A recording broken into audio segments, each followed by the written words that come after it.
Welcome to the Plaid Sheep Oracle. This is a collective reading. And before I get started, I'm just going to talk about this first deck for a moment. It is the Liffruma Healing Oracle. And it's an amazing deck. I just got it yesterday. And it was created by a group of people working in concert with each other. It is based on the Anglo-Saxon runes. You may, if you've kind of been around, you may have worked with runes or know people who do. I started, or my interest in runes began about 10 years ago. And I began probably as most people do with kind of this group of 24 runes that are often referred to as the Elder Futhark.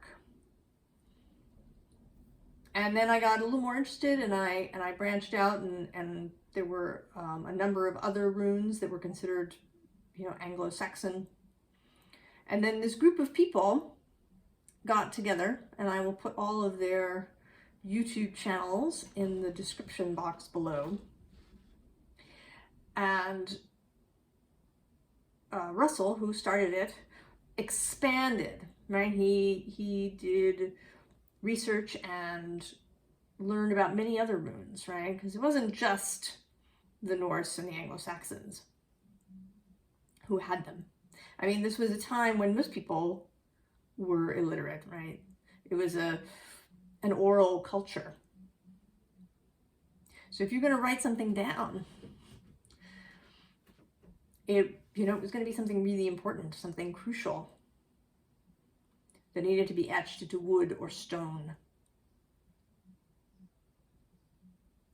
And the runes are, right, they became, kind of, or influenced the alphabets that we have. But they're more than that. And so this channeling process that they all went through created this deck. So when I got it, I decided that I wanted to incorporate it into a collective reading. And the reading itself really wanted this card from the Elemental Oracle. And it is, right, not just music, which is related because Russell is a sound healer. And music does weave its way through the Liffruma. But there's also the subtitle, Joy.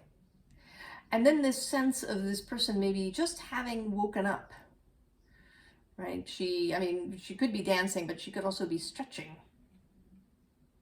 right? Like maybe she's been asleep there on the sand and she's woken now and is stretching.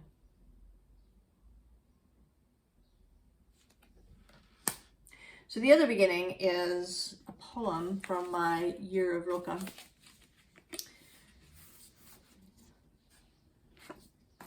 It's from October 7th in this book. And it's from The Letters to a Young Poet. Train Yourself to This is the title. You carry within you the capacity to imagine and give shape to your world. It is a pure and blessed way of living. Train yourself to this, but also trust whatever comes. If it comes from your desire, from some inner need, accept that and hate nothing.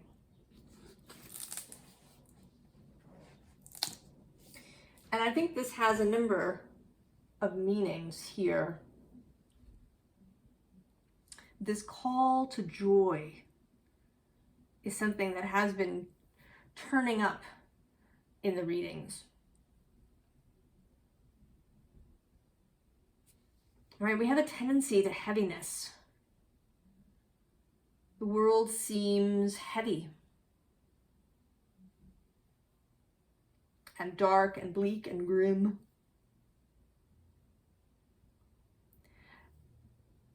And I think that the universe source, which is what I call it, is inviting us into joy. It's almost a seduction into joy.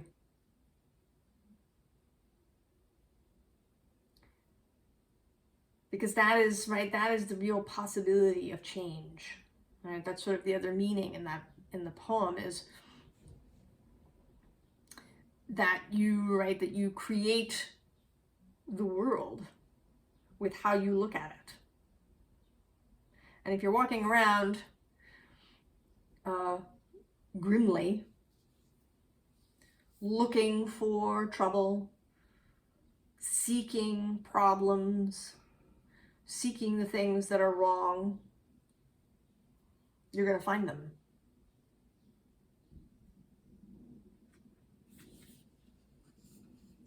We begin with this Knight card.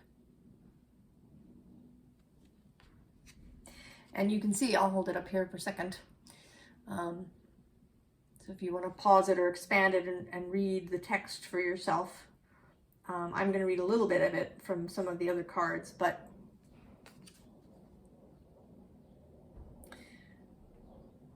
right here, there's this inner troll as a subheading.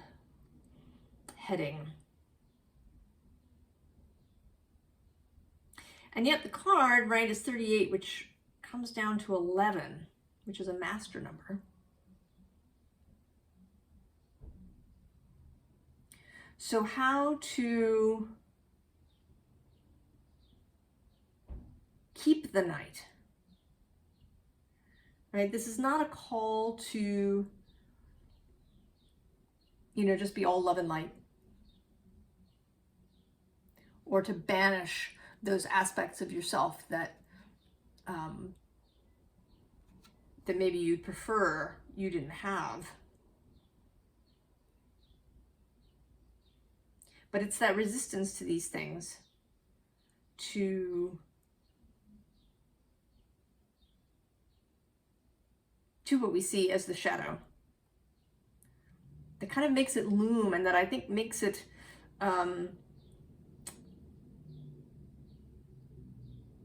sort of gives it the driver's seat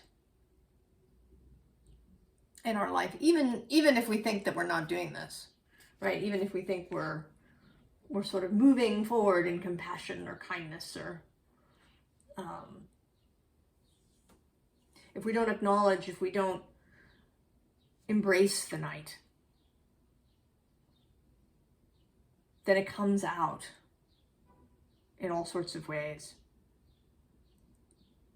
Subconsciously, unconsciously, leaking out. So we don't want to abandon it or shut it away, but we also don't want it in the driver's seat.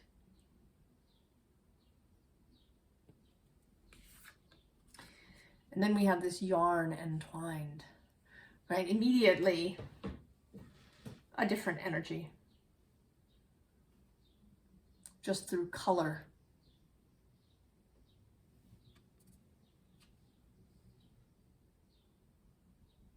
Frigg weaves golden threads of love into the destinies of all beings, so we may tangle our heartstrings with others.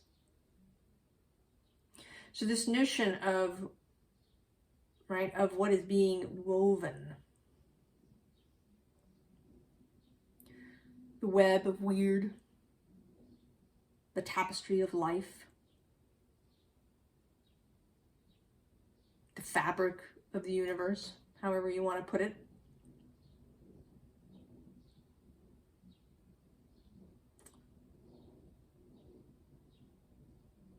Right, to pay attention to the threads that we're kind of putting out there.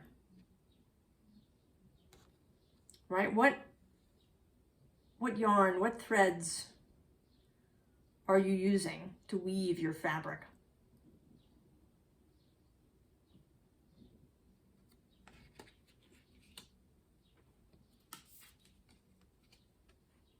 And then we get Liffruma, the elven light, the source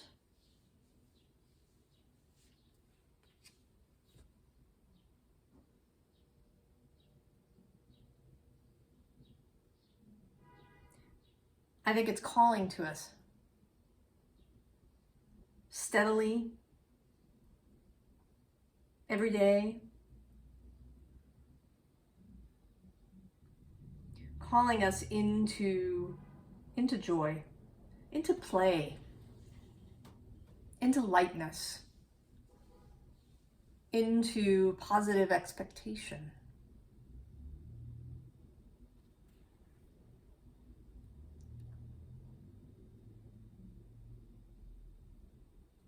Now this is 58, that drops down to 13, which always makes me think of Venus and also of the moons, right? The 13 cycles, although it isn't always 13. But this feminine yin energy of receptivity.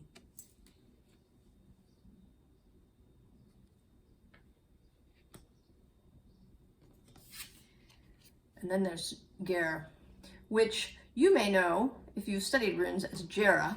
That's how it usually appears.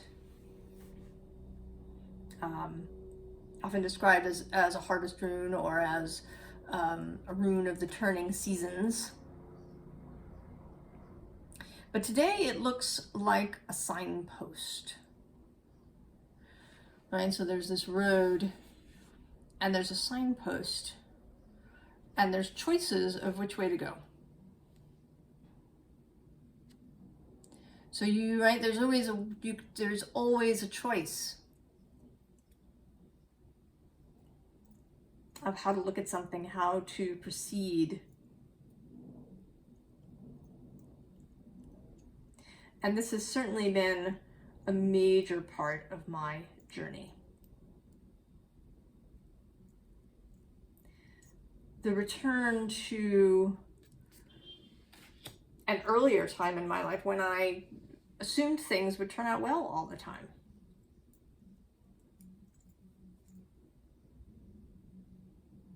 Before something happened, before events in my life, before other influences caused me to start looking for the danger. And people say that we have a default to look for danger as humans. And I think that's wrong. I don't think that is a natural thing for us at all. Not in the way that we do it. I think that we've known that dangers exist. But if we go back far enough, I think we get to a time when we trusted our intuition and our instinct.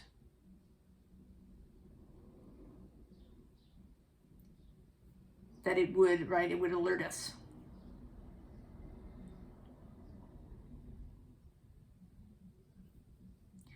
That we didn't have to remain hypervigilant. That we didn't have to walk around looking for what was dangerous. That we could trust, right? That our connection with the natural world was such that we would know, right? We would know not to eat that plant. The plant would tell us.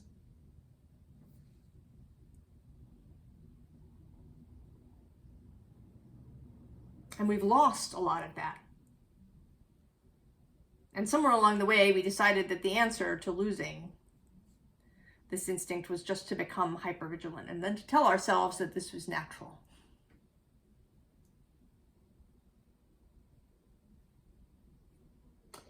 But we are being called, here is death, into another way of being again. And I don't think that we're being called to go back to hunter-gatherer days. We can't really do that. And that would also be a step backwards. I think we're being called to evolve further, to mutate into something new, into people who exist in this modern world,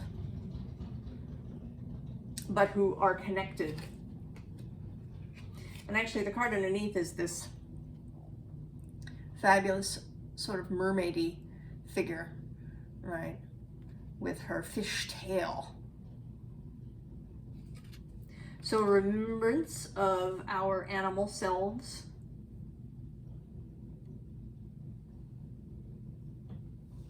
a connection to the earth and to, right, to all things in general. You know, if you live in a city, you learn, right, about the city, right? The city has its own sounds, right? As the countryside might have bird song or, you know, animal tracks. The city has its own signals that if you live here, you know. I mean, not everybody does, right? Not everybody learns to pay attention. And, you know, now, of course, people seem to be paying less attention, right, if they're on their phones.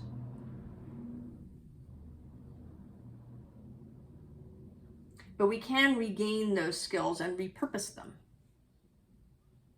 for living here in the modern world, where the danger is no longer, you know, a lion that might come and eat you. The dangers are different. But we can relearn this skill of trusting our intuition, knowing that if something, right, if there's a danger, we will be alerted. We don't have to put a whole ton of energy into seeking what might be wrong. So that is the new story. Once upon a time, to tell a new story.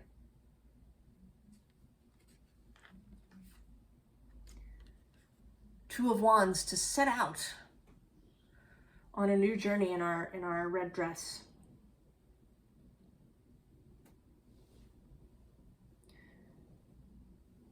To follow our heart, to follow our animal selves, to be joyful and passionate, to be in relationship with each other and with all that is.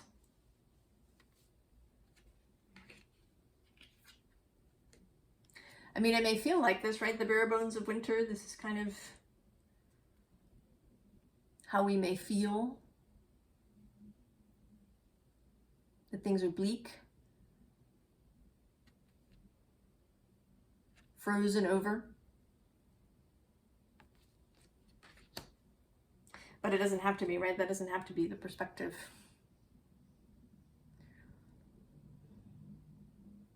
We can choose to dance. We can choose to listen to the internal music.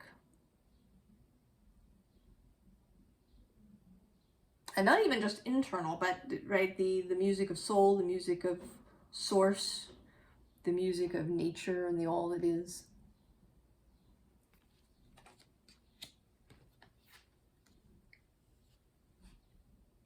Right, to ride the moon.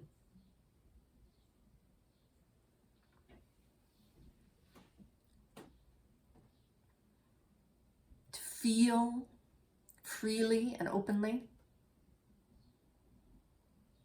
And with maturity, right, to manage, to be able to manage our feelings, right? Although I don't even like the word manage. I haven't come up with a better word.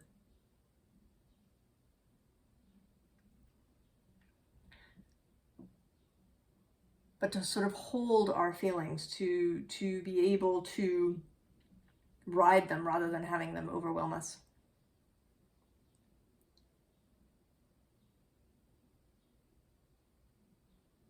And to ride the moon literally.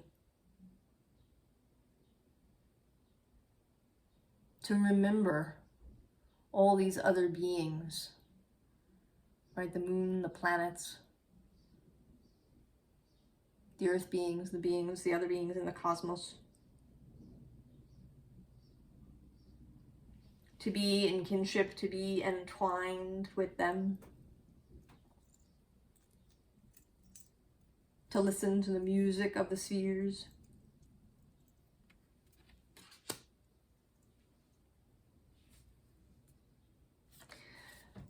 And so there's a gathering happening. Those of us that are on this particular path, that have made that choice at the signpost, are coming together. All right, at the watering hole.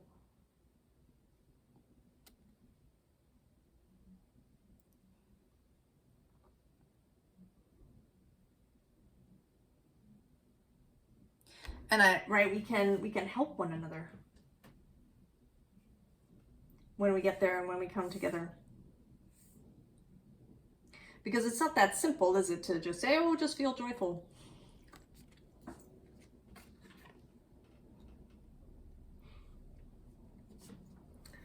We need some help. And so, this channel, I hope, is there as a help to others, and some of the other tarot channels and meditation and channeling that appears, writings in books, music, all kinds of ways that we can keep in touch with each other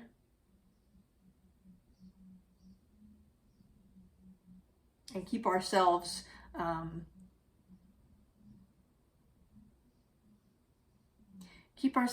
in this frame of mind, right? In this world tree frame of mind, to take the world tree with us wherever we go. Because it's really easy, right, to go from, doing a divination session or spell or a ritual or your meditation, and then to step out into the world and it all just vanishes. Suddenly you're back in this practical 3D thing, and you're swearing because you just missed the subway train, and you're irritated at the driver that cut you off, or whatever it is. We create these boxes for ourselves, right? We have work, we have home, we have ritual space, we have vacation, right? There's all these delineations we create. And it can be difficult to take that sort of cosmic, mystical mindset with us when we move out of the ritual space. But we can help each other.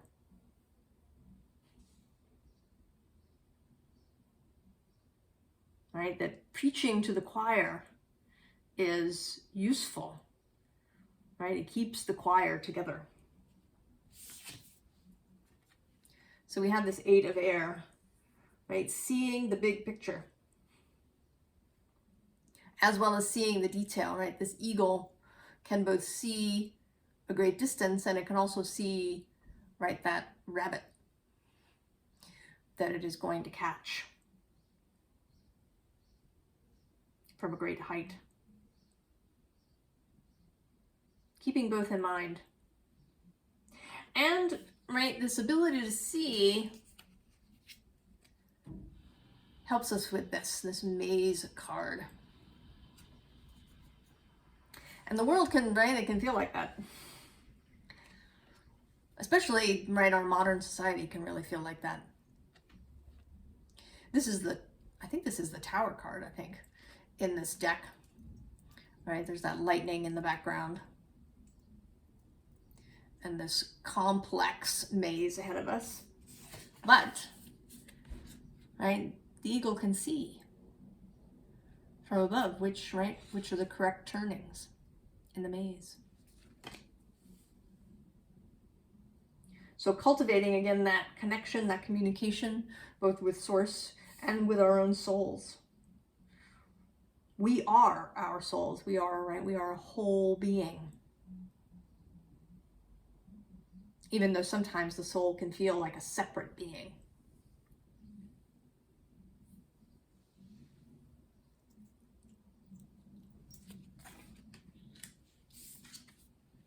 And then the Ace of Cups, the water flowing in, hydrating, nourishing.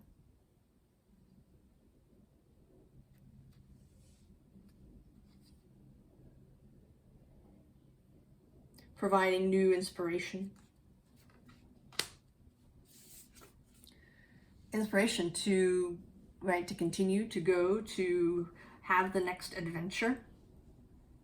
I actually sort of, in a way, don't like this path metaphor, the journey metaphor, because it does sort of imply a destination, and there isn't really one, I'm going to say. Not a specific destination. There's only kind of a general direction. Right? It's really more like a series of adventures.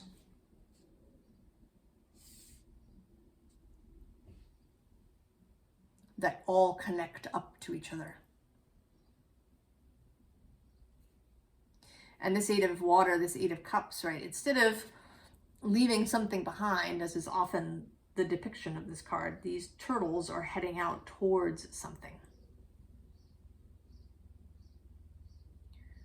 So rather than thinking about leaving behind difficulty or suffering, right? Not running away from these things, but running toward, moving toward joy, towards illumination, towards mystery, towards adventure.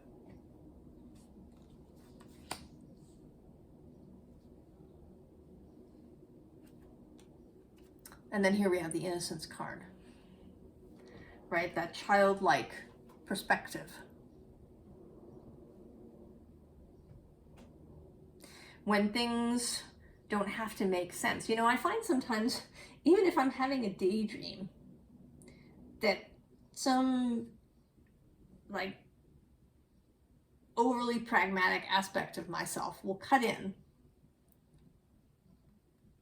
and, you know, want to change the details so that it makes sense, right? Like this is decidedly some daydream that could actually happen. I know I didn't do that as a kid.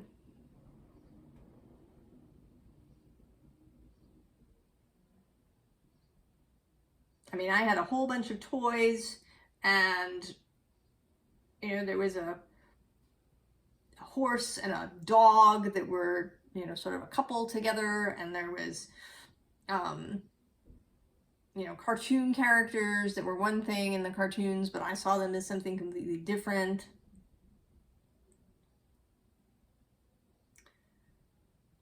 You know, I didn't get caught up in whether or not the story made sense, or if it could be, you know, logical or reasonable. And when we think about those things, right, if we get caught up in logic and reason, and they're useful. They're very useful. And planning has its place. But not sort of in the dreaming section. Not in our overall view of life and how the universe unfolds and what is possible.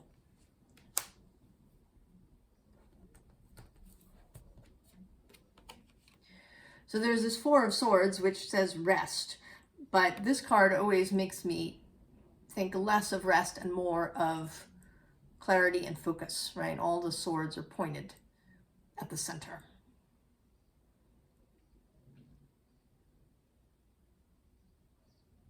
I absolutely think, right, meditation has its place, and if you, if it really helps you in your life, I think you should absolutely do it. I would never, and I would also never, I don't like to use the word should ever here. But I think that it can be really useful in determining what thoughts are constantly intrusive, what are, maybe what are things that trip us up, where do we continually get caught in kind of a whirlpool of our own thoughts. But for the purposes of dreaming a new life for yourself, for ourselves, what's wanted is a more focused, intentional mindset.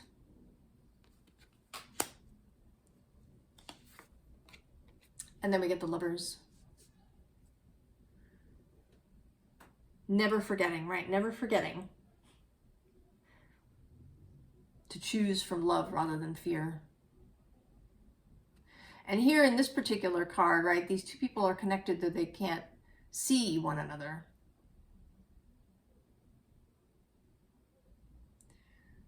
There's a level of trust here.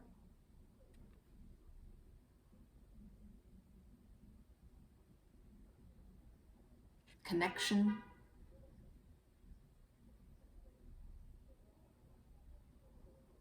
That we are connected even if we can't see Source in front of us.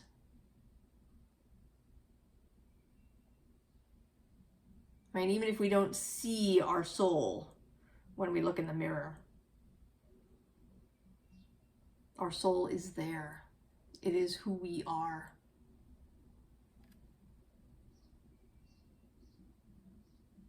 Right? She's not going to be able to see that tattoo she's got on her back if she looks in the mirror, but it's there. These flowers that are part of her. And this, right, this mindset of love and connection and integration of body and spirit, that's what takes us to clarity, to the new idea, to, right, knowing what is the next adventure.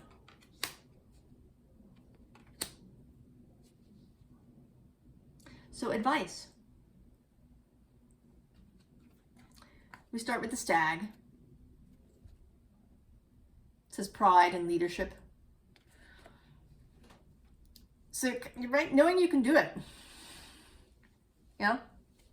Belief in yourself. Leadership in your own life. And perhaps leadership elsewhere too. I have in my life ended up in positions of management or leadership, and I've been there sort of reluctantly.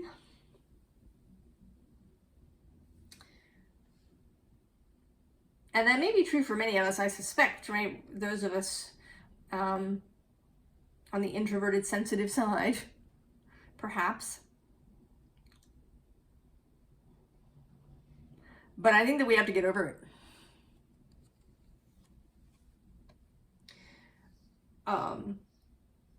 I think we have to, at the very least, lead by example. And under that is the Lady of the Lake. Clarity, discernment. Knowing what's for you and what's not.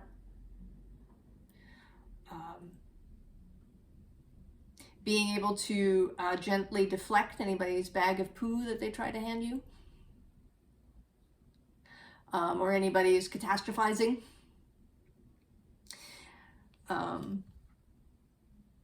Being responsible for yourself. I mean, it also says absolute truth, courage, self-respect, responsibility. Integrity. Integrity of purpose. And interestingly, this is 17, which is an 8, and her card is an 8. So it's also sort of two aspects of leadership, actually, right?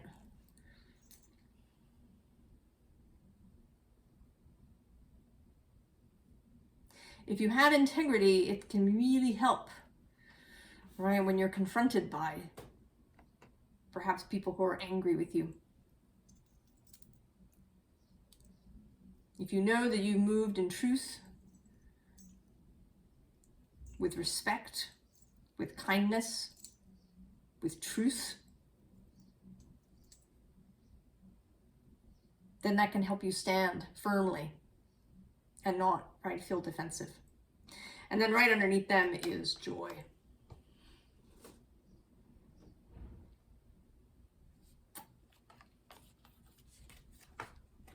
The joy that underlies all of this. So we have perception. And then actually at the other end, there's restriction. So a lot of restriction is, right, our perception.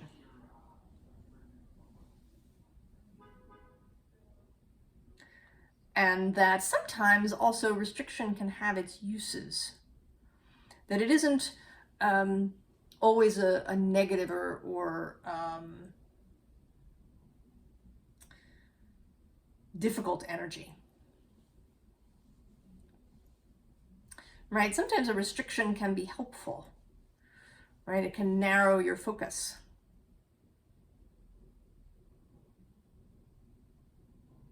When there's, too many choices, can sometimes be difficult. So how you see something, is restriction really there? And if it is it useful?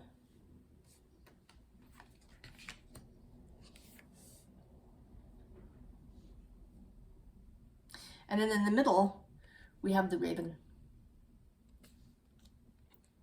Magic, coincidence, synchronistic events. That kind of speaks for itself.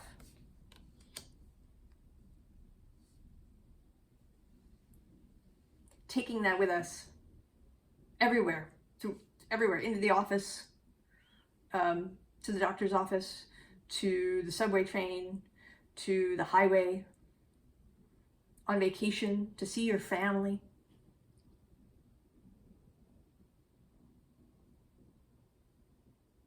Right, if we do magic here, right, in our homes, in our sacred spaces, we can do it anywhere.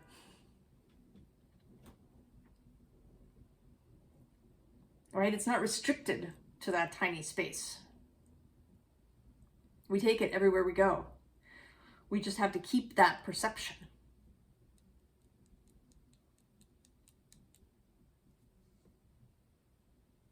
And it may require us reminding ourselves. I think it requires mindfulness too, not in a Buddhist sense, but as opposed to mindlessness.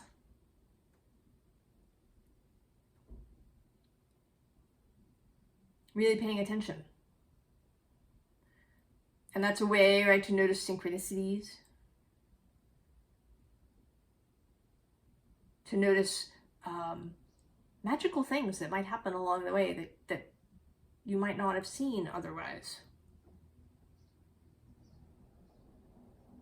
Because I think they do happen. And I think we've just been trained out of seeing them. Just as we've been trained out of knowing which way is north and whether it's going to rain. If there's going to be a tidal wave or an earthquake. We are animals.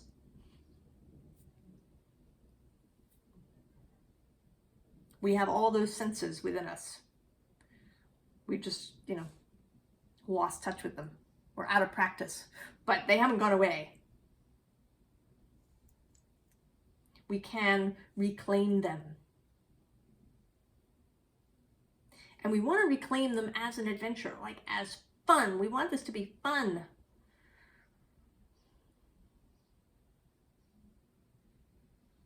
I think the universe is longing for us to be joyful, for us to be playful,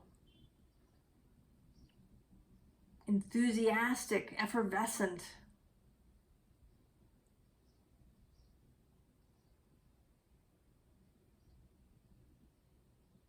To be in the elven light.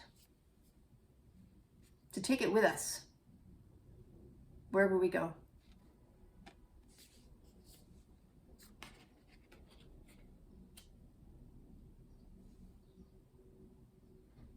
So I hope this is useful for you, or perhaps encouraging, or confirming, or all of the above.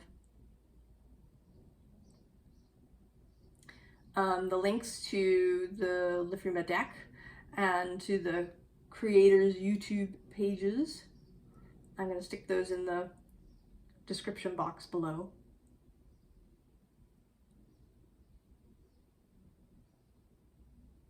And I wish you joy and all the very best.